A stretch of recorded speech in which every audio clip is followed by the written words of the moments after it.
சாதாரணமாகவே பெண் குழந்தைகளிடத்தில் பேசுகின்ற பொழுது கவனமான சொற்களை பயன்படுத்தக்கூடியவர்களாக அந்த துறை சார்ந்தவர்களை அழைக்கிறார்களா என்பதில் நான் கவனம் வைப்பது உண்டு. ஏனென்றால் எல்லோரும் டோன்ல தான் போறாங்க. தொனி, டோன். எந்த டோன்ல பேசுறோமோ அந்த டோன்ல செய்திகள் போய் சேருது. எனக்கு தெரிந்து இந்த டோன்ல மிக விஷமத்தனமான கருத்துக்களை டோனை பயன்படுத்திக்கிட்டு சொல்லிட்டு போற பலர் சிந்தனையாளர்களை நான் பார்த்திருக்கிறேன். அது மிக மிக கவனமாக பார்க்கப்பட வேண்டிய ஒரு விஷயம். முக்கியமாக பெண் குழந்தைகளிடத்தில் பேசுகின்ற பொழுது உங்களை நான் சிரிக்க வைப்பதும் கைத்தட்ட வைப்பதும் மிக எளிது. ஏனென்றால் உங்களுடைய வயது, நீங்கள் சார்ந்திருக்கக்கூடிய பாலினம், இது இரண்டையும் வச்சு மிக எளிமையாக உங்களை என்னால் அப்படி பாக்கெட்ல போட்டுட்டு ஜிப் பண்ணிட்டு என்னால போயிட முடியும். ஆனால் என் நோக்கம் அது அல்ல. இன்றைக்கு நாம் கொஞ்சம் வித்தியாசமாக பெண் மொழி குறித்து சமூக வலைதளங்களில் பெண் எப்படி சித்தரிக்கப்படுகிறாள், ஒரு பெண் எப்படி மற்றவர்களால் கவனிக்கப்படுகிறாள், அவள் இதுதான் என்று மற்றவர்களால் எப்படி வழிநடத்தப்படுகிறாள்னு கொஞ்சம் யோசிச்சோன்னு வச்சுக்கோங்களேன், மிக கலவரமான ஒரு சூழல் வந்து சேருகிறது. ராஜ்மோகன் அவர்கள் பேசிக்கிட்டே இருக்கும் பொழுது நடுவுல ஒரு விஷயம் பேசினாங்க. நான் போன்ல எந்த யார்கிட்டயாவது சிரிச்சு பேசினேன்னா என் மனைவி கேப்பா, பொண்ணா அப்படின்னு கேப்பா. நம்ம சிரிச்சோம்ல, மாத்தி போட்டு பாருங்களேன், சிரிப்போமா? அவங்க வைஃப் பேசுறாங்க, யார்கிட்டயோ சிரிச்சு பேசுறாங்க, இவரோட என்ன பையனா அப்படின்னு கேட்டா குடும்பத்துல கலவரம் வரும்.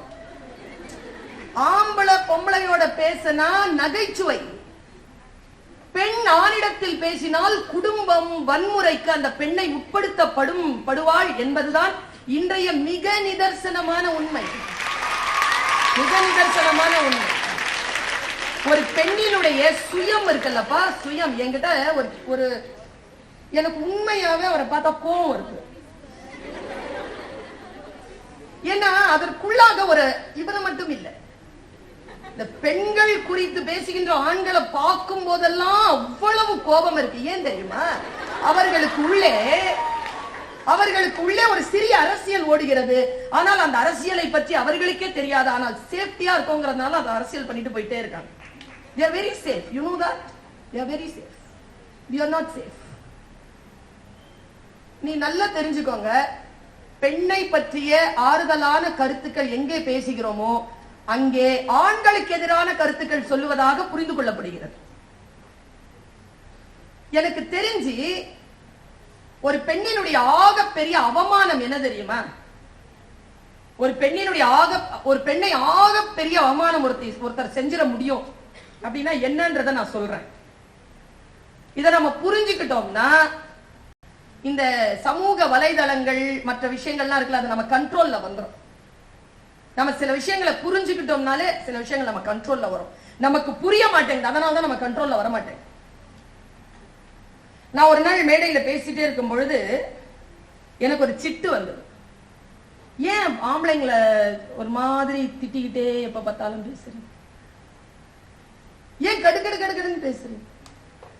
சிரிச்சா இவ்வளவு நல்லா இருக்கீங்க தெரியுமா? நீங்க சிரிக்கலாம்ல அப்படின்னு சொல்லிட்டு அடுத்த வாரத்தை அந்த தோழன் எழுதுகிறார், உங்களுக்கு என்னதான் வேணும்? எது கொடுத்தாதான் சிரிப்பீங்க, சந்தோஷமா இருப்பீங்க. நான் உங்களை மட்டும் கேட்கல, எல்லா பொம்பளைங்களையும் கேட்கிறேன். அப்படி ஒரு கடிதங்க. உனக்கு படிப்பு வேணுமா? பணம், சொத்து, நகை நட்டு, பயணம், பதவி, அதிகாரம் என்ன இருந்தா நீ சந்தோஷம் அடைவ சொல்லு. எல்லா பெண்களின் சார்பாக நீங்க இதுக்கு பதில் சொல்லணும்னு சொன்ன உடனே உங்கள் எல்லோரின் சார்பாக நான் ஒரு பதில் சொன்னேன். அதுக்கு நீங்க அக்னாலேஜ் பண்றீங்களா இருந்தா பண்ணிடுங்க. என்ன பதில் தெரியுமா? நான் என்கிட்ட போட்டு பார்த்தேன். அதுல இன்னொரு மேட்டர் இருந்துச்சு. கல்யாணம், குழந்தைகள் பிராக்கெட்ல ஆண் குழந்தை போட்டு இருந்ததுங்க. எனக்கு 2 கேள்விகள் திருப்பி வந்தது. என்கிட்ட எல்லாம் இருக்கு, அந்த லிஸ்ட்ல இருக்கிற எல்லாம் என்கிட்ட இருக்கு. நட்டு இல்ல, நகை இருக்கு. நான் லூசி இல்ல, என்கிட்ட நட்டு கிடையாது, நகை இருக்கு.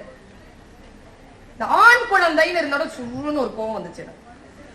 ஏன்னா இந்த உலகத்தில் எல்லா வீடுகளிலும் குழந்தைகள் மட்டும்தான் பிறக்கிறார்கள். இந்தியாவில் தான் அவர்கள் ஆண்களாகவும் பெண்களாகவும் பிறக்கிறார்கள். நான் அந்த லிஸ்ட பார்த்துட்டு சொன்னேன், என்கிட்ட இதுல இருக்கிறது எல்லாமே இருக்கு. ஆனால் நான் எப்பொழுது நிறைவடைகிறேன்? நான் உண்மையாகவே சந்தோஷமாக இருக்கிறேனா? நான் உண்மையாகவே நான் மிக நிறைவாக இருக்கிறேனா? இல்ல. இது எல்லாம் ஒரு பெண்ணை மகிழ்ச்சி உற செய்யாது. மகிழ்ச்சி உற செய்யாது. இவர் சொன்னார்ல, ஆண்கள் அப்படி வளர்க்கிறோமா? அதாவது அப்படி வளர்க்கிறோமான்னு இல்ல, எப்படி வளர்க்கணும்னு சொல்லு. அதானே தெரிய மாட்டேங்குது. வச்சுக்கிட்டா வஞ்சனை பண்றோம், தெரிய மாட்டேங்குது. நான் சொல்றேன் பாருங்க, எப்படி வளர்க்கணும்னு சொல்றேன் பாருங்க. ஆண் குழந்தைகளை எப்படி வளர்க்கணும்னு சொல்றேன். எப்படி வளர்க்கப்பட வேண்டும் ஆண் குழந்தைகள். நான் அதுக்கு சரியா பதில் சொன்னேன். என்ன பதில் தெரியுமா? எல்லாம் என்கிட்ட இருக்கு, நான் நிறைவாக இல்லை, நான் மகிழ்ச்சியாக இல்லை. பல நேரங்களில் நான் ரௌத்ரமாக ஆகிறேன். ஏன் என்றால், இந்த ஆண் உலகத்திற்கும் ஆண் உலகத்தை பற்றி மட்டுமே தெரிந்து வைத்திருக்கக்கூடிய பெண் உலகத்திற்கும் நான் சொல்லக்கூடிய ஒரு செய்தி, ஒரு பெண் எப்பொழுது நிறைவடைகிறாள், எப்பொழுது சந்தோஷிக்கிறாள் என்றால், அவளுக்கான சுயமரியாதை அவளுக்கு அளிக்கப்படுகின்ற பொழுதுதான் அவள் மகிழ்ச்சி அடைவாளே தவிர மற்ற எந்த காலத்திலும் அவளை மகிழ்ச்சி உற வைக்க முடியாது. Self respect. ஒரு பெண்ணுக்கு செல்ஃப் ரெஸ்பெக்ட்ங்கிறது என்னது? இந்த உலகம் தராதுங்க. நான் உங்க எல்லார்கிட்டையும் சொல்றேன், ஆண்களுக்கும் பெண்களுக்கும் இருக்கக்கூடிய மிகப்பெரிய வித்தியாசம் என்ன தெரியுமா? எல்லா விதத்திலையும் நாம் அவர்களை விட வேறு. எல்லா விதத்திலையும், பயாலஜிக்கலா, பிசிக்கலா, சைக்கலாஜிக்கலா, ரெண்டுமே ஒண்ணு கிடையாது. அவரவர்கள் அவரவர்கள் நிலையில் உயர்ந்தவர்கள். ரெண்டுமே ஒண்ணு கிடையாது. பயாலஜிக்கலா நாம வேற, அவங்க வேற. பிசிக்கலா நாம வேற, அவங்க வேற. சைக்கலாஜிக்கலா நம்ம வேற, அவங்க வேற. அவங்க சிரிக்கிறதுக்கெல்லாம் நம்ம சிரிக்க முடியாது, நம்ம சிரிக்கிறத அவங்களால புரிஞ்சிக்கவே முடியாது. இதுதான் அடிப்படையா இருக்கக்கூடிய சில விஷயங்கள் இருக்கு இல்லையா? நான் அவரை மையமிட்டு இதை பேசல, நான் பொதுவா பேசுறேன். அவர் இன்னைக்கு சிக்கனாரு, இல்லைன்னா இந்த மைக்கெல்லாம் ரெடி பண்ணுவாங்கல்ல, அவங்களெல்லாம் கூட வச்சு பேசுவேன். ஏன்னா அங்கெல்லாம் ஆண்கள் தானே இருப்பாங்க, 2-3 பேர் தான் உட்கார வச்சிருப்பாங்க. பரவாயில்ல, அங்க பின்னால ஒருத்தர் உட்கார்ந்துட்டு இருக்கிறாரு. ஆனா அவர் வந்து தன்னுடைய வேலையில பிஸியா இருக்காரு. என்ன பிரச்சனைனா, ஒரு பெண்ணினுடைய சுயம் எப்படி புரிந்து கொள்ளப்பட வேண்டும்? அவள் எப்பொழுது இந்த உலகத்தில் சந்தோஷம் அடைகிறாள், எப்பொழுது அவள் முழுமை அடைகிறாள்? நான் இப்படி ஒரு விஷயத்த சொல்றேன்ப்பா. அவளுடைய சுயமரியாதைன்றது என்னன்னு சொல்லிடுறேன். 17-18 வயதில் இருக்கிறீர்கள் நீங்கள். நான் சொல்றது புரிஞ்சிருச்சுன்னு வச்சுக்கோங்களேன், ஜெயிச்சிட்டீங்கன்னு அர்த்தம். இந்த வயசுல புரியணும். 40 வயசுல புரிஞ்சு ஒரு பிரயோஜனம் கிடையாது. 18ல புரிஞ்சிடும். நான் நிறைய நாள் ஆச்சுங்க பஸ்ல டிராவல் பண்ணி ஒரு ப்ரோக்ராமுக்கு போகணும். என்னுடைய கார் என்னை விட்டுட்டு போயிருச்சு. நான் போய் அதை கேட்ச் பண்ணணும்னு சொன்னா பின்னால ஒரு ஏசி பஸ் வந்துச்சு. இந்த பெருங்கலத்தூருக்கு விட்டுருந்தான் பஸ். அது ஏறிட்டேன். முன்னால வண்டி போயிட்டு இருக்கு. நான் போன்ல சொல்றேன், நீங்க போயிட்டே இருங்க, நான் அங்க இறங்கிக்கிறேன், நீங்க எனக்காக நிக்க வேண்டாம், போயிட்டு இருங்க, சரக்கு சரியா வந்துகிட்டு இருக்கிறேன் நான் அப்படின்னு சொல்லிட்டு நான் கரெக்டா கோஆர்டினேட் பண்ணிட்டு இருக்கேன். முன்னால மகளிர்னு போட்டிருக்குங்க, 2 சீட்டு மகளிர்னு போட்டிருக்கு. அதுல 2 பேர் உட்காந்துருக்கான். ஒரு பொண்ணு உட்காந்துருக்கு, ஒரு பையன் உட்காந்துருக்கான். 2 பேர் உட்காந்துருக்கான். நான் போய் நிக்கிறேங்க. அவன் எந்திரிக்கவே இல்லை. கொஞ்சம் தூரம் தானேன்னு சொல்லிட்டு நின்னுட்டே இருக்கிறேன். அந்த பொண்ணு கிட்ட இவன் பேசுறான்.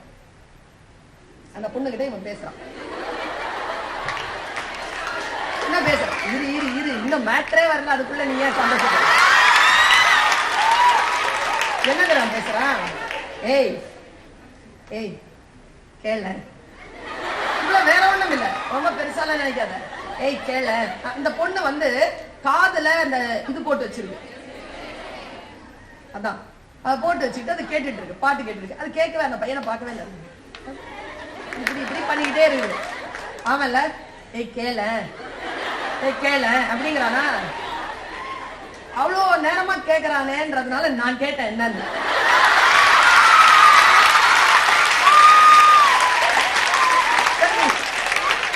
என்னமோ சொல்ல போறான் சொல்லு அப்படின்னு.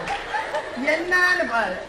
அவன் சொல்றான் அந்த பொண்ணு கிட்ட, அந்த பொண்ணுல காதுல இருந்து அதை எடுத்துட்டு என்ன அப்படின்னுச்சா, கடவுளை இதை மட்டும் நீ இந்த வயசுல புரிஞ்சுக்க, மத்ததெல்லாம் பின்னால வரும்.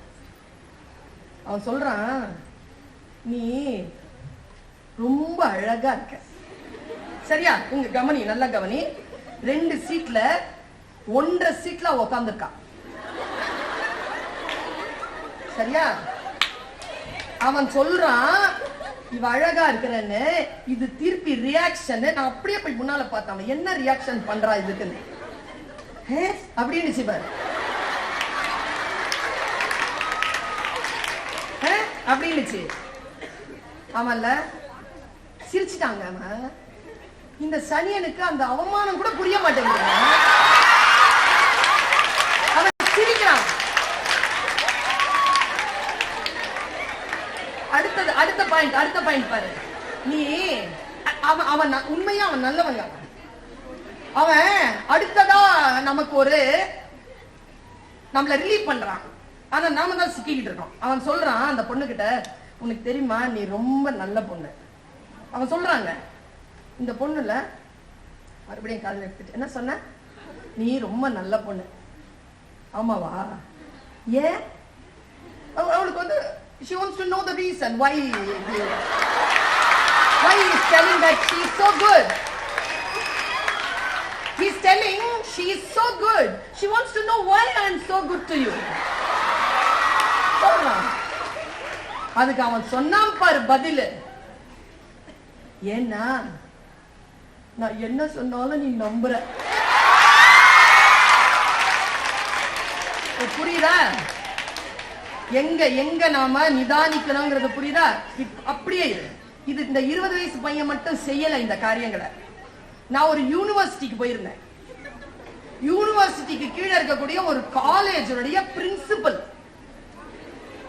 அவரு உட்கார்ந்து இருக்கிறாரு.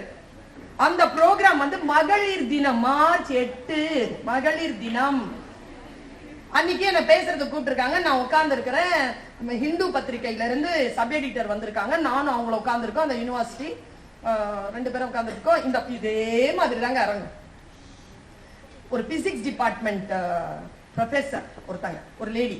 அவங்க வந்துட்டு யங் லேடி. அவங்க நேரா வந்துட்டு, hi girls, we are going to start the program. Oh, I'm really very happy. You all look so beautiful. Happy Women's Day அப்படின்னு சொல்லிட்டு ப்ரோக்ராம் ஆரம்பிச்சாங்க. Now I call upon our principal to give an inaugural address. அவரு போறாரு. சரியா? போய் நின்னுட்டு அப்படி பார்த்தாருங்க எல்லாரையும் பார்த்துட்டு என்ன பார்த்துட்டு சொல்றார், டாக்டர் பர்வீன் சுல்தானா வந்திருக்காங்கோ, அவங்க தமிழ் எனக்கு ரொம்ப பிடிக்கும், அதனால நான் இங்கிலீஷ்ல பேசாம தமிழ்ல பேசுறேன். சரி, ஆரம்பிக்கிறார் பேச்ச. All of you, Happy Women's Day. அது என்னன்னு தெரியல, பொம்பளை பிள்ளைங்கிட்ட பேசும்போது பாடி லாங்குவேஜ் எப்படி இருக்கும்?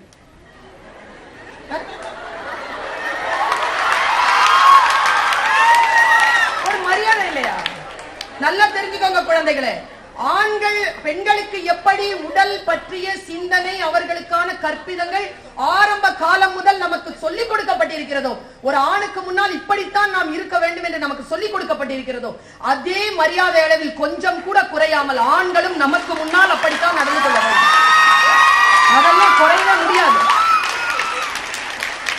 அவர் சொல்றார் வந்து, நீங்களாம் ரொம்ப அழகா இருக்கிறீங்கோ, அவருக்கு பேசுறதுக்கு எவ்வளவு மேட்டர் இருக்கு. அதுல இருந்து அவர் அதை தான் எடுத்தாரு. எடுத்துட்டு பிசிக்ஸ் ப்ரொஃபசர் சொன்னாங்க, நீங்க எல்லாம் ரொம்ப அழகா இருக்கிறீங்க. நான் ஒன்னு சொல்லிக்கிறேன் மேடம், அவங்க பேரை சொல்லி சொல்றாரு. I don't want to spell her name. Madam, நீங்கெல்லாம் அழகா இருக்கிறீங்கன்னு நீங்க சொல்லக்கூடாது.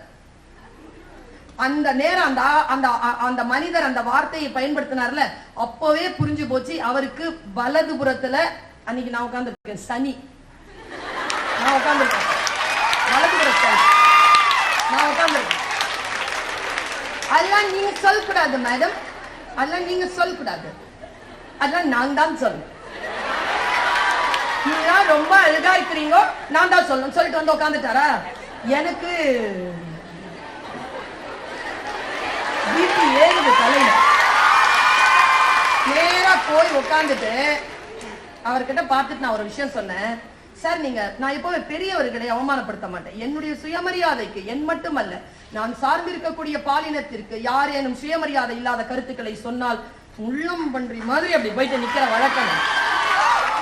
போயிட்டு அவர்கிட்ட சொன்னேன், சார் நீங்க கில்லி படம் பார்த்திருக்கீங்க சார், கில்லி படம் பார்த்து இதை புரிஞ்சுக்கோ பிள்ளைகளா, எல்லாரும் புரிஞ்சுக்கோங்க.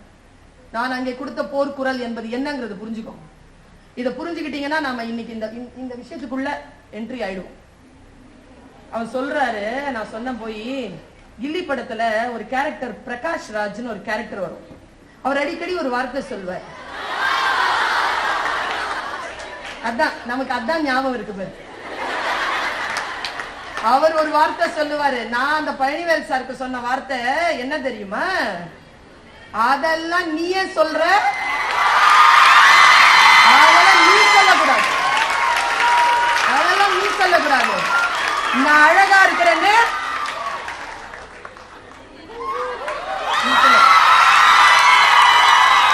சரியா? இதை யார் தெரியுமா சொல்லி கொடுத்தா எனக்கு? ஏ பெண்ணே, இன்னைக்கு போய் உன் டைரியில எழுதி வச்சுக்கோ இந்த வார்த்தைய. ஏ பெண்ணே, நீ அழகா இருக்கிறாய் என்று சொல்லக்கூடிய தகுதியை வேறு எந்த ஆண் மகனுக்கும் தராதே. அது உன் சுயமரியாதைக்குரிய விஷயம் என்று சொல்லி இருப்பது சுவாமி விவேகானந்தர். சுவாமி விவேகானந்தர் சொல்றார், நான் அழகா இருக்கிறேன்னு எனக்கு முன்னால எவனாவது சொன்னா என் சுயமரியாதையை அவன் குறைக்கிறான் என்று பொருள். அதெல்லாம் நீ ஏன் சொல்ற, அதெல்லாம் நீ சொல்லக்கூடாது என்று சொல்லி தாண்டி போவதற்கு நமக்கு தெரிய வேண்டும். ஆமாவா அப்படி நின்னா வச்சுக்க செத்தன்னு அர்த்தம். இந்த மொழிதான் நமக்கு புரிய வேண்டும். இன்னொரு WCCல இதை சொல்லலாமான்னு எனக்கு தெரியல. நான் வர்றது SIT காலேஜ்ல இருந்து, சொல்லலாமான்னு தெரியல. கடமையாக நினைக்கிறேன். உன் வயது என் மகனுக்கு, அதனால் என் மகளிடத்தில் சொல்வது போல் ஒரு மிகப்பெரிய வரலாறை சொல்லிட்டு போறேன். முடிஞ்சா புரிஞ்சுக்கோ, இல்ல உன் பொண்ணுக்கு சொல்லி கொடு. சரியா? பெண்ணினுடைய உடலை ஆயுதமாக நினைக்க வேண்டும். It's a weapon.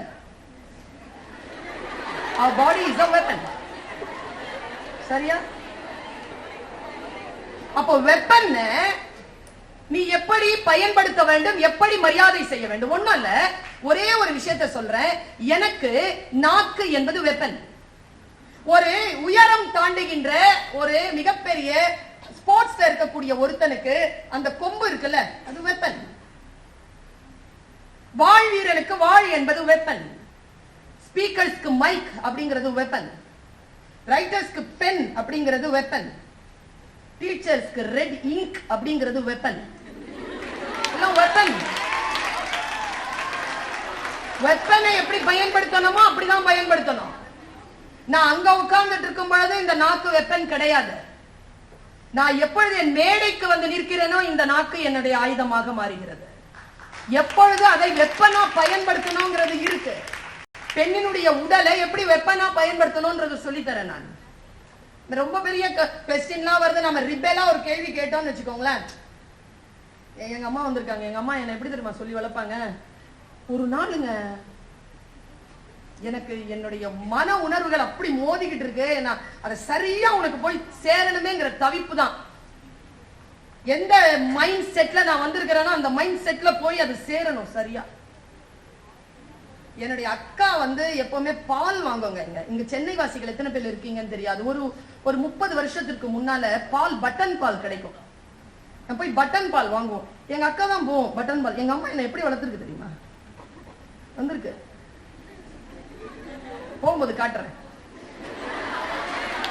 ரொம்ப சுமாரா இருக்கும் பாக்குறதுக்கு, ஆனா டெரர், பயங்கர டெரர். இன்னொரு ஒரு விஷயம் என்ன தெரியுமா? நான் வந்து ஒருத்தவங்க என்னுடைய பயோடேட்டா வாசிக்க ஆரம்பிச்சாங்க. அதுல கொஞ்சம் தப்பும் தவறுமா இருக்கு, அதனால தான் நிறுத்திட்டேன். வந்து யூடியூப்ல கேட்டெல்லாம் பயோடேட்டா வாசிக்காதீங்க. என்னுடைய அக்கா இருக்கு, எனக்கு ஒரு அண்ணன், ஒரு அக்கா, ஒரு தம்பி, ஒரு தங்கச்சி. வீடு கும்பலா இருக்கும். என்னன்னா அக்கா அண்ணனுக்கு என்னென்ன பயன்படுத்தினாங்களோ அதெல்லாம் எனக்கு கொடுப்பாங்க. நான் அதை இன்னும் பயன்படுத்தி தீத்துருவேன்னா எனக்கு முன்னாலேயே அடுத்த 2க்கு புதுசா வாங்கி தருவேன். இந்த கொடுமெல்லாம் பார்த்து பார்த்து வளர்ந்தவனா. இத ஒன்னே ஒண்ணுன்னா, என் அக்காக்கு 12 வயசு இருக்கும்போது அவ பால் வாங்க போவா. ஒரு நாள் நான் செய்யக்கூடாத ஒரு காரியத்தை செஞ்சுட்டேன். அவ எழுந்திரிச்சா 5 மணிக்கு. 5 மணிக்கு எந்திரிக்க ரொம்ப கஷ்டமா இருக்கும். அவ எழுந்திரிச்சு எப்பவுமே போவா. நான் வேணும்ட்டு புரண்டு படுப்பேன். அன்னைக்கு ஒரு தகாத காரியத்தை பண்ணிட்டேன். அவளை பார்த்து நக்கலா சிரிச்சிட்டேன். அவ என்ன பார்த்தா, என்னமோப்பா அன்னைக்கு வந்து எங்க அம்மாட்ட என்னமோ சொன்னான். அடுத்த நாள்ல இருந்து பால் வாங்குற டியூட்டி எந்து. அப்படி என்ன சொன்னான்னு 6 மாசமா அவட கேட்டேன், சொல்லவே இல்லை. அப்புறம் ஏதோ ஒரு சந்தோஷமான டைம்ல கேட்டேன், சொல்லிட்டா. ஒன்னும் சொல்லலப்பா. அவ பால் பட்டன் அமுக்கு வரல.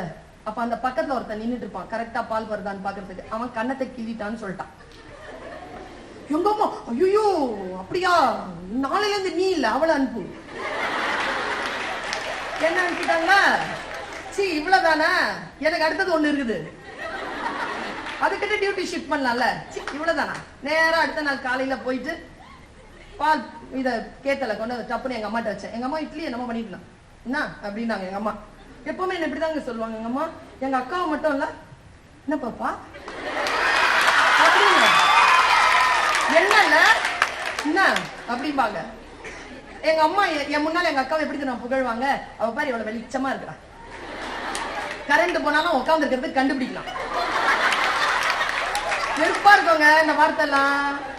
அடி மூளையில அப்படி சவுக்கடி விழும். சரின்னா எங்க அம்மாட்ட வந்து வச்சேன், தப்புன்னு வச்சேன். எங்க அம்மா என்ன அப்படின்னாங்க, இந்த பட்டன் அமுக்குற நேரத்துல ஒருத்தர் இருக்கிறான்ல, ஆமா அவன் கண்ணத்தை கிள்ளிட்டான். எங்க அம்மா ரியாக்ஷன் பாரு, சேச்சா உன்னை யாரும் அப்படி பண்ண மாட்டாங்க. சத்தியமா சொன்னாங்க. எவ்வளவு அவமானமா இருந்துச்சு தெரியுமா எனக்கு. போப்பா போ, வேலையை பாரு போ அப்படின்ட்டாங்க. நான் கொஞ்ச காலத்துக்கு அப்புறமா எங்க அம்மா, அது ரொம்ப மனசுல காயமா இருந்துச்சு எனக்கு. அக்கா சொன்னா நம்புறாங்க, நம்ம சொன்னா நம்பலையேன்னு. எங்க அம்மா சொன்னாங்க, இங்க பாரு அவ பயந்தாங்கொள்ளி, கில்லுனா இப்படிதான் வந்து சொல்லுவா. ஆனா உன்னை எவனாவது கிள்ளி இருந்தா ஒண்ணு அவன் சட்டையை கிழிச்சு அவன் அடிச்சு, இல்லன்னா நீ சட்டை கிழிச்சு ரத்த வழியா வந்து நின்றுப்பிய தவிர இந்த மாதிரி ஒண்ணு அவன் எனக்கு கிள்ளிட்டான்னு நீ சொல்ல மாட்டேன், எனக்கு உன்னை பத்தி நல்லா தெரியும் என்று சொல்லி வளர்த்த வளர்ப்பு தான் இன்றைக்கு தனி மனுஷியாக உலகமெல்லாம் வலம் வந்து கொண்டிருக்கக்கூடிய பேராற்றல் எனக்கு கிடைத்தது என்றால், உன்னை யாரும் அப்படி வன்முறைக்கு உட்படுத்த முடியாது. அப்படி உட்படுத்தினால் நீ எதிர்த்து நிற்பாய் என்கின்ற விதையை எனக்கு என் தாய் உள்ள போட்டிருக்கிறார். இது பெண்மொழி, இது பெண்மொழி. ஒரு நாள் எங்க அம்மா வந்து, எங்க அம்மாக்கு தெரியாது அது எப்படி அவங்க வளர்த்தாங்கன்ட்டு. ஒரு நாள் என் சித்தப்பாட்ட எங்க அம்மா என்னை பத்தி சொன்னாங்க, என் பொண்ணு எவ்வளவு தைரியசாலி தெரியுமா. நான் மனசுல அடிக்குது, அம்மா ஏதோ கெட்ட வார்த்தை சொல்ல போறேன், அமைதியா இருக்கு, அமைதியா அமைதியா இருக்கு, அமைதியாங்க. என் பொண்ண அப்படி வளர்த்துருக்கிறாங்க. எப்படி வளர்த்துருக்கிறீங்க எங்க சித்தப்பா. சும்மா இருக்க கூடாது அவரு. அவர் சொன்னது உடனே எங்க அம்மா சொல்றாங்க, அவளை நான் ஆம்பளை மாதிரி வளர்த்து வச்சிருக்கேன். அவன் போன உடனே நான் சொன்னேன் எங்க அம்மா, அம்மா இது வரைக்கும் நீ என்னென்னமோ எனக்கு சொல்லி இருக்கிறீங்க, அதெல்லாம் இல்ல, இதை விட கெட்ட வார்த்தைய நீ எனக்கு எதிராக பயன்படுத்தவே முடியாது. ஏன் தெரியுமா, ஒரு ஆம்பளைய பார்த்து நீ பொம்பளை மாதிரி இருக்கிறனா அது அவனுக்கு திட்டுனா, ஒரு பொம்பளை பிள்ளைய பார்த்து நீ ஆம்பளை மாதிரி இருக்கிறனா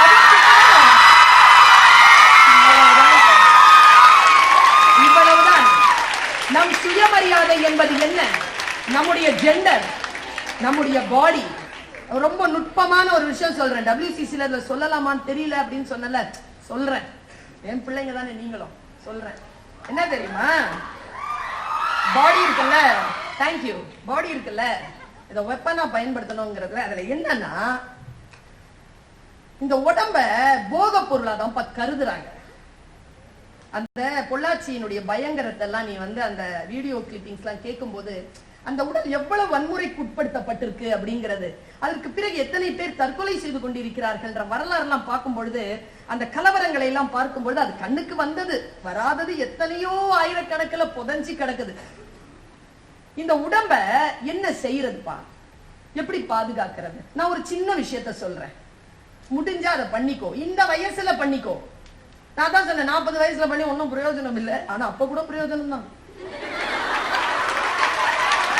ஏன்னா சமூகம் அவ்வளவு கெட்டு கிடக்கு.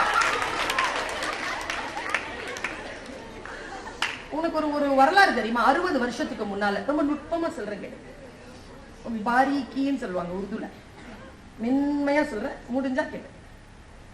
60 வருஷத்துக்கு முன்னால வரைக்கும் உனக்கு எனக்கு பிற்படுத்தப்பட்ட தாழ்த்தப்பட்ட சமூகத்தை சேர்ந்த அதிகார வர்க்கத்தில் இல்லாத உழைப்பாளர் சமூகத்தில் இருக்கக்கூடிய பெண்களுக்கு மேலாடை அணியும் வழக்கம் இல்லை.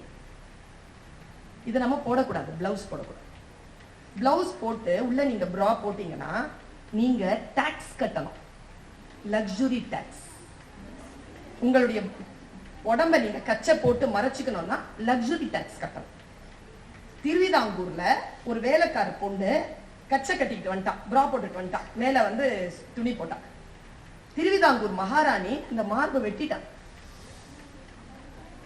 போட முடியாது, போடக்கூடாது. பாஞ்சாலிக்கு துகில் உறிஞ்சாங்க தெரியுமா? ஏன்? அடிமை பெண்கள் மேலாடை அணியும் வழக்கம் இல்லை, மேல ஆடை போட முடியாது. நாங்க வயல்ல நாத்து நடும் பொழுது முட்டி இருக்குல்ல, கால் முட்டி, அதுக்கு மேலதான் புடவை இருக்கணும். நீ குனிஞ்சி நட்டுக்கிட்டே போகணும், பின்னால இருப்பான் பண்ணையார். உன் முட்டில இருந்து கொஞ்சம் கீழே இறங்குச்சுன்னு வச்சுக்க உன்னுடைய புடவை, இந்த பனங்கருக்கு இருக்குல்ல, பனங்கருக்கு, அதால அடிப்பாங்க கால்ல, ஏத்து புடவைய மேலன்னு. நீ உன் பிளவுஸ் போட முடியாது, மார்பை காட்டிக்கொண்டுதான் இருக்க வேண்டும். கணவன் இறந்தால் மார்பை திறந்து அதில் முலைகளில் அடித்துக் கொண்டுதான் நீ வர முடியும், வர வேண்டும். இப்படிப்பட்ட சூழ்நிலையில் தான் தந்தை பெரியார் ஒரு மிகப்பெரிய போராட்டத்தில் தமிழகத்தில் இருந்து தன்னை வெளிப்படுத்துகிறார். என்ன போராட்டம் என்றால் மேல் சீலை போராட்டம். இது என் உடல், நான் காட்ட மாட்டேன், நான் மறைத்து வைத்துக் கொண்டிருப்பேன். இது என் பிறப்புரிமை, என் சுயமரியாதை, என் உடல், இதை நான் காட்ட மாட்டேன் என்று போர்க்குரல் உயர்த்தினார்கள். வைக்கம் போர் நம் நாட்டில் நடந்தது. இப்ப ஒரே ஒரு குறிப்புல இதை நிறுத்துறேன், ஒரே ஒரு குறிப்புல நிறுத்த. உன் உடலை நீ காட்ட வேண்டும் என்று சொன்னதிலிருந்து மீண்டு வந்து என் உடலை நான் மறைத்துக் கொள்வேன் என்று சொன்னதுதான் சுதந்திரமே தவிர என் உடலை நான் காட்டுவேன் என்று சொல்லுவது அடிமைத்தனம் என்பதை மட்டும் நீங்கள் புரியுங்கள். உடலை மறைத்து வையுங்கள், அது உன் சுயம். நீ நல்லா பாரு, ஒரு ரைட்டரை பாரு, ஹையஸ்ட் போஸ்ட்ல இருக்கக்கூடிய போலீஸ் ஆபீசரை பாரு, சீஃப் மினிஸ்டரை பாரு, நீ ஏதாவது எந்த போஸ்டிங் ஹையர் போஸ்டிங்ல இருக்கக்கூடிய யாரை வேணாலும் பாரு, அவர்களுடைய ஆடை முறையில் ஒரு முரட்டுத்தனம் இருக்கும். கவர்ச்சியா அருமைப்பட மாட்டாங்க. கவர்ச்சியாக ஆடை அணிவது என்பது பெண்ணிற்கு எதிராக பெண்ணே விதித்துக் கொள்ளுகின்ற அடிமை வலை என்பதனை மட்டும் என் குழந்தைகளே நீங்கள் புரிந்து கொள்ளுங்கள். Just to understand. புரிந்து கொள்ளுங்கள். நீங்க பிரியா இருக்கணுமா? உங்களுடைய உடலை நீங்கள் காட்டிக்கொள்வதில் நீங்க பிரியா இருக்கிற மாதிரி நீங்க ஃபீல் பண்றீங்களா? பாதுகாப்பாக. இந்த சூழல் பாதுகாப்பானது இல்லை. பாதுகாப்பு இங்கே மிக மிக குறைந்து கொண்டே இருக்கிறது. Just do understand your body. Just do respect it. உங்களுடைய உடலை நீங்கள் மரியாதை செய்ய தொடங்குங்கள் என்பதுதான் என் கருத்தாக இருக்கிறது. எப்படி இருந்தாலும் மூளைக்குள் சில விடிவுகளை, சில விடியல்களை அனுமதியுங்கள். தவறான விஷயங்கள் எந்த டோன்ல வந்தாலும் பாருங்க, ஒரு ஆணுக்கு நிறைய பெண்களுடைய தொடர்புகள் இருப்பது என்பது சிரிப்பிற்குரிய விஷயம். ஆனால் ஒரு பெண்ணுக்கு இப்படிப்பட்ட உறவுகள் நிறைய இருந்தா அது சமூகத்தில் திட்டுக்குரிய விஷயம், அப்படிதானே? ஆனா அதை எளிமையாக்குறது எப்படி தெரியுமா? இவங்க அந்த கல்ச்சரை உடைக்கிறது எப்படி தெரியுமா? ஒரு ஜோக் சீனை போட்டுறது. அந்த ஜோக் சீன்ல கவுண்டமணி சாரை விட்டுறது. கவுண்டமணி சாரை விட்டுட்டு நிறைய பெண்களோட அவருடைய மனைவிக்கு, நிறைய ஆண்களோட அவருடைய மனைவிக்கு தொடர்பு இருப்பதாக காட்டி எல்லாத்தையும் மேல இருக்கிறவன் பார்த்துப்பான், எல்லாத்தையும் மேல இருக்கிறவன் பார்த்துப்பான், நம்ம சிரிக்கிறோம். ஒரு பெண்ணிற்கான பாலியல் ரீதியான புரிதலை, கட்டுடைப்பை நகைச்சுவையின் மூலமாக நமக்கு கொண்டு வந்து தருகிறார்கள். நான் எந்த பழைய கருத்தையும் நான் சொல்ல இல்லை. நம்முடைய பாதுகாப்பு குறித்து நான் சொல்லுகிறேன். தந்தை பெரியார் இன்னைக்கு காலையில ஒரு மெசேஜ் பார்த்தேன். தந்தை பெரியார் சொல்றாருங்க ஒரு வார்த்தை, இந்த சமூகத்திற்கு கொஞ்சமாவது புத்தி இருந்தால், அது ரொம்ப சூப்பரா சொல்றாரு, பெண்களை அது கொடுமை செய்யாது. என்ன வார்த்தை பாரு, இந்த சமூகத்திற்கு கொஞ்சமாவது புத்தி இருந்தால் அது பெண்களை கொடுமை செய்யாது. இந்த வார்த்தை என்னை பல நேரமாக பல விஷயமாக என்னை சிந்திக்க வைத்துக் கொண்டே இருக்கிறது. குழந்தைகளே, கொஞ்சம் சிந்தியுங்கள். உண்மையில் அவர் சொல்றாருல, ஏதோ 2 வார்த்தை சொன்னாரு ராஜ்மோகன் சார், எனக்கு உடனே இல்ல, ஆமால இது இப்படி இருக்கலாம். அவர் ரொம்ப நேர்மையா பேசினாருங்க. ஐ ரியலி அப்ரிஷியேட் ஹிஸ், அவருடைய நேர்மை, ரொம்ப நேர்மையா. அவர் சொல்லும் போது பெண்களுக்கு எதிரானது என்ன தெரியுமா? இப்ப நீங்க மேட்ரிமோனியல்ல நீங்க படிச்சிருக்கீங்களா பிள்ளைங்களா? அது அந்த அட்வர்டைஸ்மெண்ட்டை படிச்சிருக்கீங்களா? படிக்கும் போதெல்லாம் எனக்கு லோ பிபிங்க, ஆக்சுவலா லோ ஆயிரானு, என்னடா உலகம் இது அப்படின்ட்டு யோசிச்சா உள்ள கீழே போயிடுது. எனக்கு கோபம் வருது. எனக்கு இல்ல எழுதி இருக்கிறான் பாரு ஒருத்தன், ஒரு மேட்ரிமோனியல் 23 years old. நான் அப்படியே படிக்கிறேன். 23 years old, fair, domestically well trained, preferably home science, slim. அப்புறமா அவனுடைய ஜாதி பேரை சொல்றான். அவனுக்கு தேவை. நான் ஒண்ணு கேக்குறேன், எதுக்கு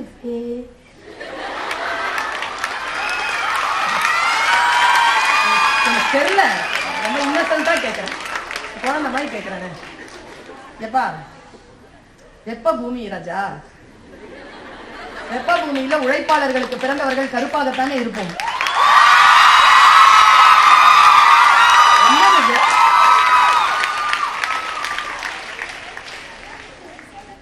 ஆரோக்கியமா தானப்பா இருக்கணும்.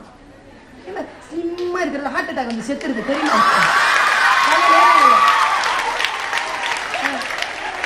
கொலஸ்ட்ரால் ஹைல இருக்குது, இவ்வளவுதான் இருக்குது. நான் ஒண்ணு சொல்றேன், குண்டா இருக்கிறது ஒல்லியா இருக்கிறதெல்லாம் மேட்டரே கிடையாது.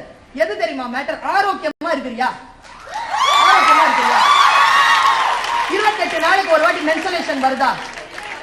கண்ணாடி போடாம கண்டு தெரியுதா? வாயில 32 பல்லு வச்சிருக்கிறியா? படுத்தா தூக்கம் வருதா?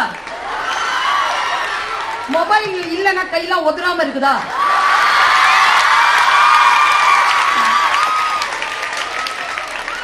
நீதான் அழகி. பேரழகி சொல்லவா? பேரழகி. பேரழகி யாருன்னா எவன் பேசினாலும் புரியுதா? உன்னை நான் எல்லையில்லாமல் காதலிக்கிறேன், அப்படி என்றால் புரியுதா? Give explanation. Do explain. எல்லையில்லாமல் எல்லையில்லாமல் என்ன? என் உயிரையும் கொடுப்ப, அதை வச்சுட்டு நான் என்ன பண்றது? என்ன பண்றது? புரியுதா? மத்தவன் பேசுறது புரியுதா? நான் உன்னை அப்படி நினைக்கவே இல்லையே. இதை நான் ஏன் 3 வருஷத்துக்கு முன்னால சொல்லி இருக்கணும், இப்ப சொல்றியே? புரியுதா? நீ பேரழகி. பிரபஞ்ச அழகி என்ன தெரியுமா? மத்தவன் புரிஞ்சுக்கிற மாதிரி பேசுறது. நீ எது பேசுறியோ ஷார்ப்பா ஆன் டாட் பேசுறது. பழவழா கொழன்னு இல்லாம ஆன் டாட் பேச தெரியுதா? நீ பிரபஞ்ச அழகி. நல்லா தெரிஞ்சுக்கோ. சிவப்பா இருக்கணும்னா ட்ரை பண்ணாத, அழகா இருக்கணும்னா ட்ரை பண்ணாத. அதெல்லாம் அடுத்த வருஷம் ரிட்டையர்ட் ஆக போறவங்க தான் கவலைப்படணும். நீ கவலைப்பட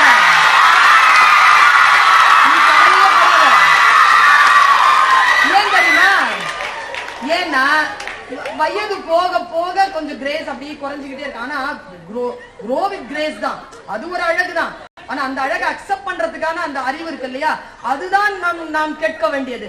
உன் வயசுல எந்த டிங்கரிங் பட்டி எந்த வழியும் பார்க்காத, இயல்பா டிஃபால்ட்டா நீ நல்லா இருக்கிற, அழகா இருக்கிற, இயற்கையா அப்படியே உண்டு, அப்படியே உண்டு. இப்படியே இருங்க. எந்த ஒரு பூச்சு மேய்ச்சி எல்லாம் இல்லாமல் ஆரோக்கியமா இருக்கிறியா, புத்தியா இருக்கிறியா, பேரன்போடு இருக்கிறாயா? ஒரு மலர் மலர்கிறது என்றால் அந்த மலரை பார்த்து பறிக்காமல் சிரித்து விட்டு உன்னால் போக முடிகிறதா? நீ பேரழகான சமூகத்தில் இருந்து கொண்டிருக்கிறாய், உலவிக் கொண்டிருக்கிறாய் என்று பொருள். குழந்தைகளே, பல நேரங்களில் நான் யோசித்து பார்க்கிறேன், நமக்கான புரிதல்கள் இல்லாத காரணத்தினால் நமக்கு பல சங்கடங்கள் வந்து சேர்கின்ற. ஒரு ரெண்டே விஷயத்தோட நான் நிறைவு செய்ய, ரெண்டே விஷயம். ஒண்ணு, மென்சுரேஷன் பீரியட் இருக்குல்ல, இது யாரும் சொல்ல மாட்டாங்க உனக்கு, ஏன்னா தெரியாது, தெரிஞ்சு சொல்லாம இல்ல, தெரியாது.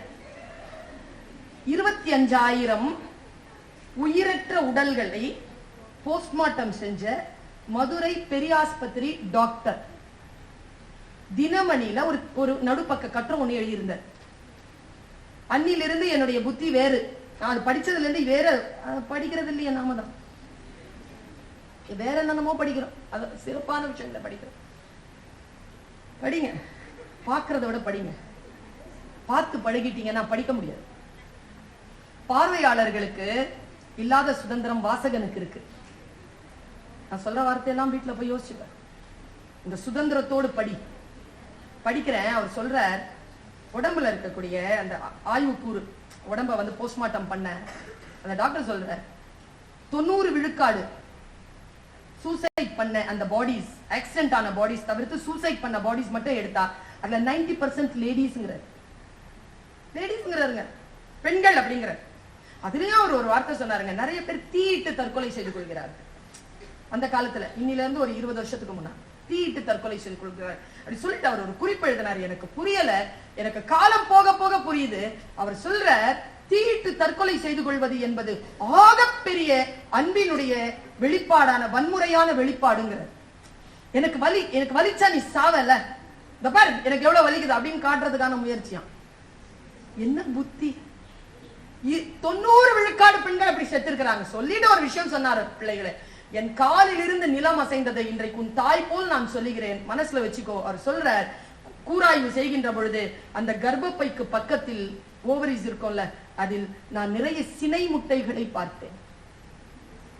சினை முட்டைகள் எப்போ இருக்கும் அப்படின்னா, மென்சஸ் ஆகிறதுக்கு, பீரியட்ஸ் ஆகிறதுக்கு ஒரு 3 days முன்னால அது ரொம்ப ஃபுல்லா வளர்ந்துருக்கும். 3 days முடிஞ்ச உடனே அது ஃபுல்லா வெளியில வந்து டிஸ்சார்ஜ் ஆக ஆரம்பிக்கும்.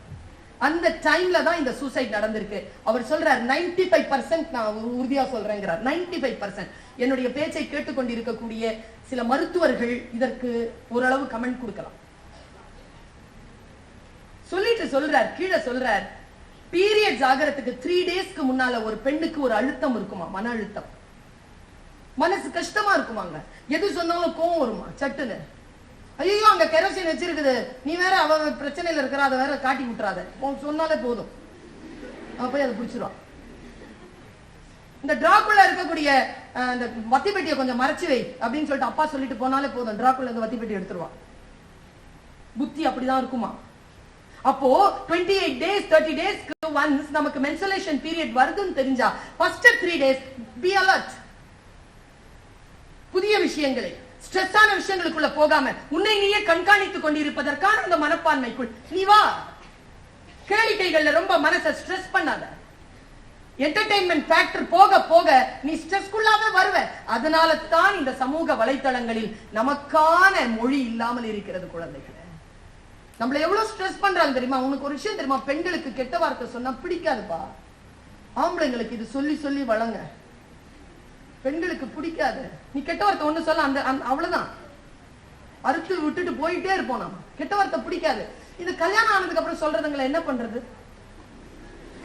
அவங்க அந்த மாதிரி ஆம்பளைங்களுக்கு நான் என்ன தெரியுமா சொல்றேன், இங்க பாரு, சின்ன வயசுல திருந்திரு, இல்லன்னு வச்சுக்கேன் உனக்கான ரிசல்ட் நீ 60 வயசு ஆன அப்புறமா உனக்கு ஆரம்பிக்கும். விட மாட்டா. அவ கோத்து வச்சுட்டு ஒன்னொன்னா கழட்டி விடுவா. செத்தே போவ.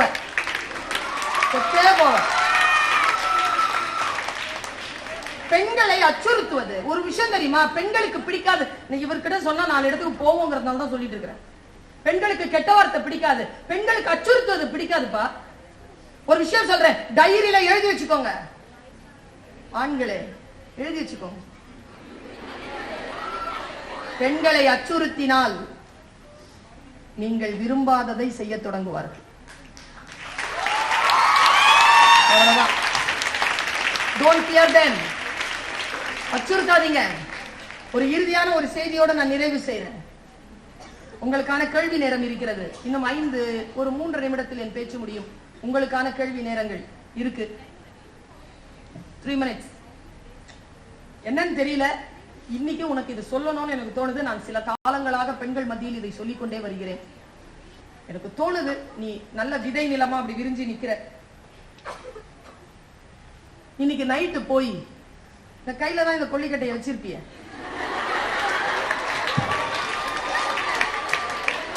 அதை எடுத்துக்கோ. அதை எடுத்துக்கிட்டு நான் சொல்ற ஒரு விஷயத்த நீ பாரு, சரியா? நான் ஒன்னும் சொல்ல மாட்டேன்பா.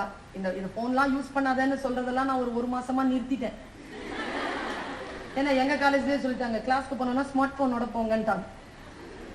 என்ன தெரியுமா சொல்லுவேன்? நான் பேசுறது உனக்கு புரியுதுங்கிறது உன்னுடைய ரியாக்ஷன்ல தெரியுது.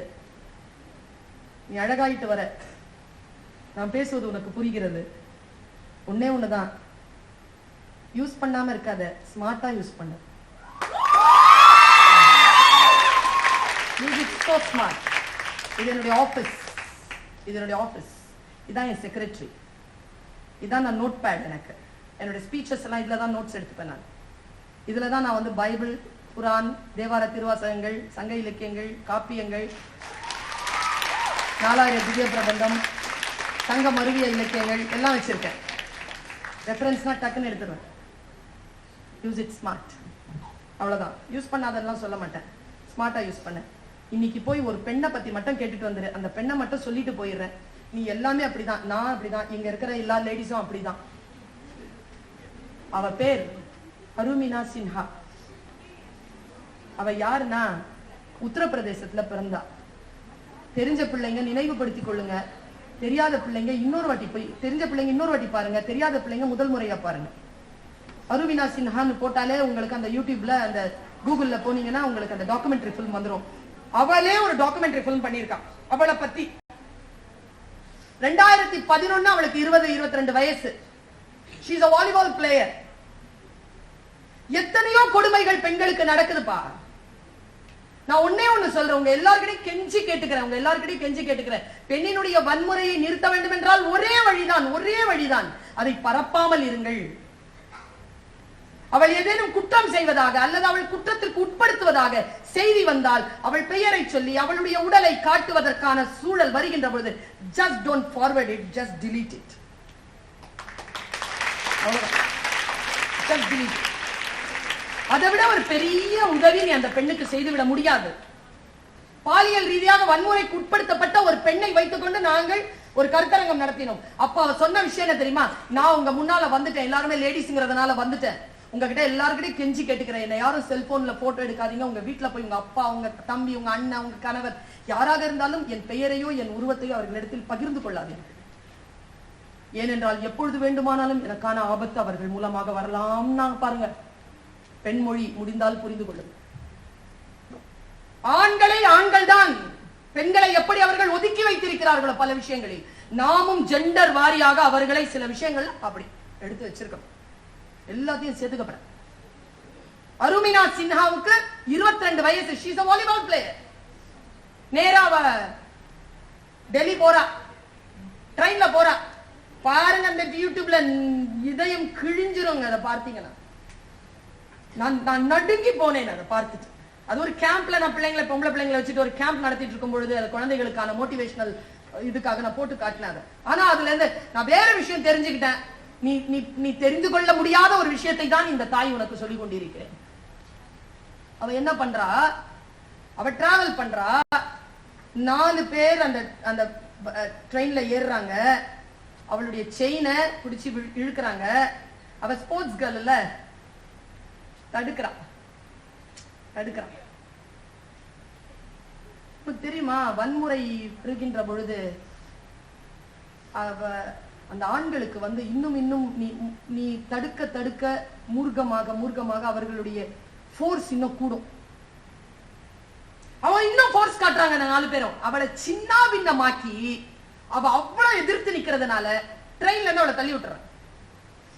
ட்ரெயினுடைய ஓரம் இருக்குல்ல, அதுல தேஞ்சிக்கிட்டே போய் ட்ராக்ல விழுந்துட்டான்.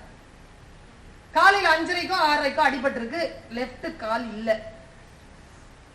வாலிபால் பிளேயர்ப்பா, கால் இல்ல, அப்படி உட்கார்ந்துருக்கா. ரெஸ்கியூக்கு யாரும் வரல. காடு, விழுந்தது யாருக்கும் தெரியாது. சாயந்தரம் 6:30 மணிக்கு வர்றாங்க. அவ சொல்றா, நீ போய் பாரு, அந்த யூடியூப பாரு. நாம எல்லாம் என்னத்துக்காக நாம வந்து நம்முடைய கடமைகளை மறந்து கொண்டு இப்படி இருக்கிறோங்கிறதே எனக்கு புரியல. பல விஷயங்களை நம்ம ஷார்ப்பா. I really appreciate those who have organized this topic. I really appreciate that. Need based program.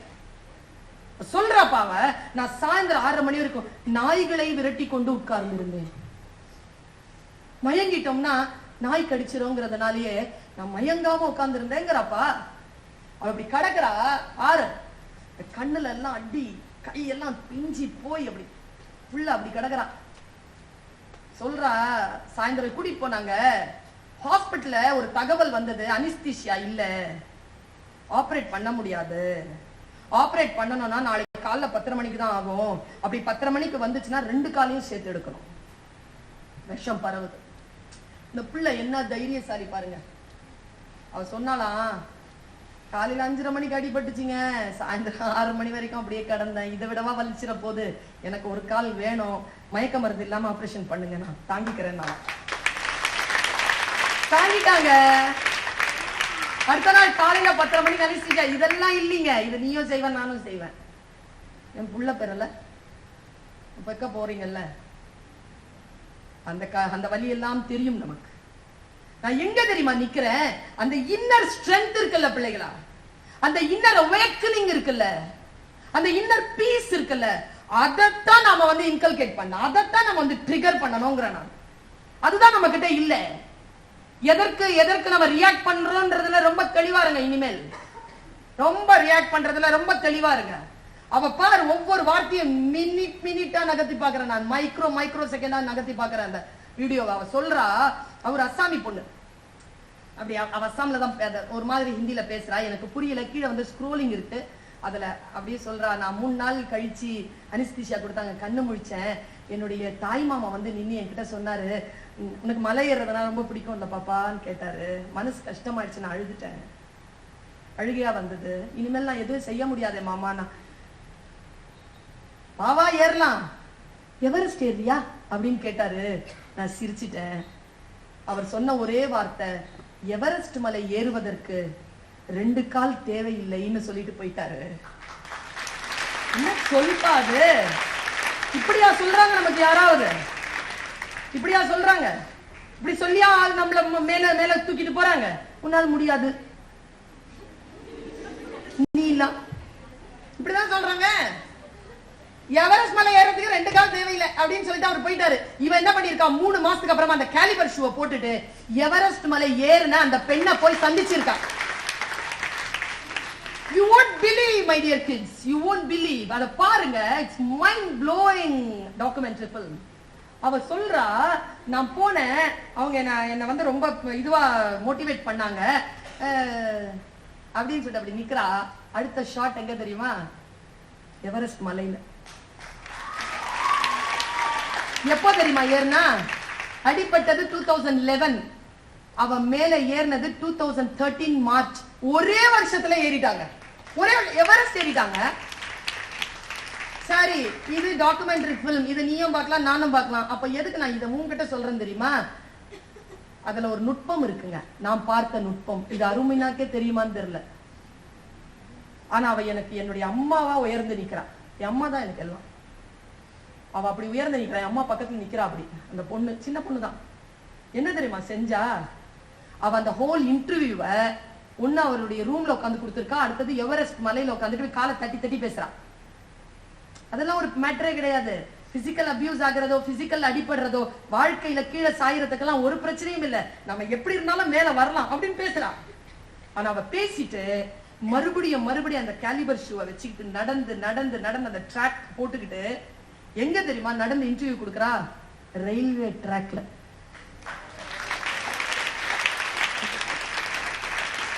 நான் சொல்லட்டுமா, அவங்க எல்லாருக்குமே நம்மள யாராவது ஏதாவது ஒரு புள்ளியில தோக்கடிச்சிருப்பாங்க.